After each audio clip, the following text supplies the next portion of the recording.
ایک دانا آدمی کی گاڑی کسی گاؤں کے قریب خراب ہو گئی۔ اس نے سوچا کہ گاؤں سے کسی کی مدد لیتا ہوں۔ وہ جیسے ہی گاؤں میں داخل ہوا تو اس نے دیکھا ایک بوڑھا شخص چارپائی پر بیٹھا ہے اور اس کے قریب مرغیاں دانا چگ رہی ہیں۔ ان مرغیوں میں ایک باز کا بچہ بھی ہے جو مرغیوں کی طرح ہی دانے چگ رہا ہے۔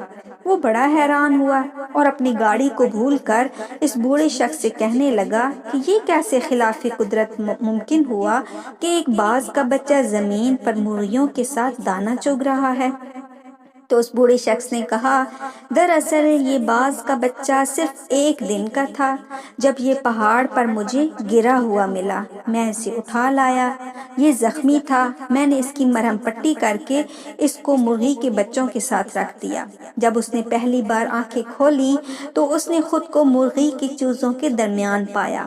یہ خود کو مرغی کا چوزا سمجھنے لگا اور دوسرے چوزوں کے ساتھ ساتھ اس نے بھی دانا چگنا سیکھ لیا۔ اس دانا شخص نے گاؤں والے سے درخواست کی کہ یہ باز کا بچہ مجھے دے دیں تحفے کے طور پر یا اس کی قیمت لے لیں، میں اس پر تحقیق کرنا چاہتا ہوں۔ اس گاؤں والے نے باز کا بچہ اس دانا شخص کو تحفے کے طور پر دے دیا۔ یہ اپنی گاڑی ٹھیک کروا کر اپنے گھر آ گیا۔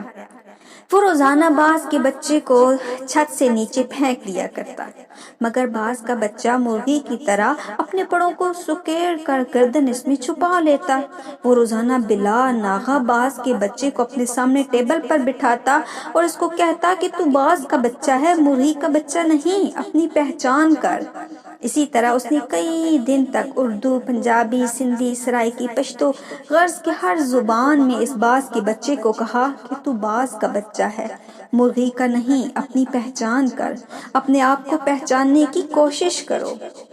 آخر کار وہ دانا شخص ایک دن باز کے بچے کو لے کر ایک بلند ترین پہاڑ پر چلا گیا اور اسے کہنے لگا، خود کو پہچاننے کی کوشش کرو، تم باز کے بچے ہو۔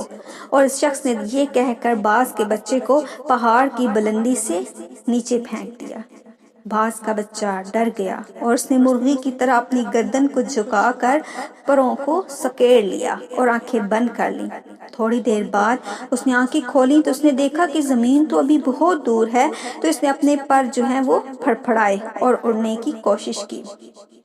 جیسے کوئی آپ کو دریا میں دھکا دے دے تو آپ کو تیرنا نہیں بھی آتا ہو تو بھی آپ ہاتھ پاؤں ماریں گے۔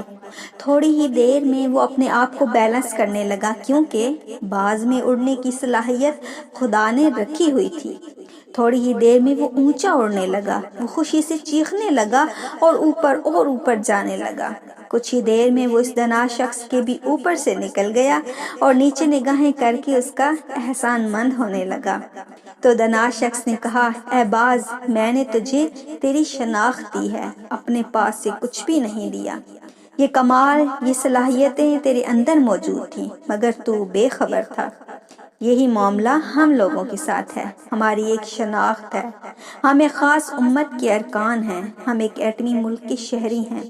ہمارے اندر اللہ رب العزت نے بے پناہ صلاحیتیں رکھی ہیں، مگر مسئلہ یہ ہے کہ ہمارے ارد گرد بے شمار مرغیاں ہیں جن میں ہمارے نجی تعلیمی ادارے، ٹی وی چینل، سینما، مختلف NGOs، نام نہاد دانشور، مختلف قسم کے رسائل، ناول، ڈائجسٹ اور مختلف اخبارات بھی شامل ہیں جو مسلسل دن رات ہم کو یہ بتاتے ہیں کہ ہم باز کے بچے نہیں، مرغی کے بچے ہیں۔ جو مسلسل ہمیں بتاتے ہیں کہ تم سپر پاور نہیں ہو، سپر پاور کوئی اور ہے۔ جو مسلسل بتاتے ہیں کہ تم بہادر اور طاقتور نہیں ہو بلکہ بزدل اور کمزور ہو، تمہاری تو قوم ہی ایسی ہے، تم دہشت گرد ہو، تم لوگ آگے نہیں بڑھ سکتے۔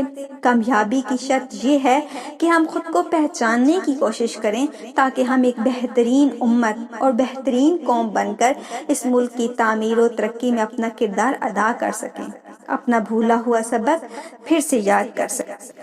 آخر میں علامہ اقبال کے اشعار جو آج سے کئی سال پہلے امت کو خبردار کر گئے، اور یہ اہل کلیسا کا نظام تعلیم ایک سازش ہے فقط دین مروت کے خلاف۔ اس کی تقدیر میں محکومی و مظلومی ہے، قوم جو کر نہ سکی اپنے خودی سے انصاف۔ فطرت افراد سے اغماض بھی کر لیتی ہے، کبھی کرتی نہیں ملت کے گناہوں کو معاف۔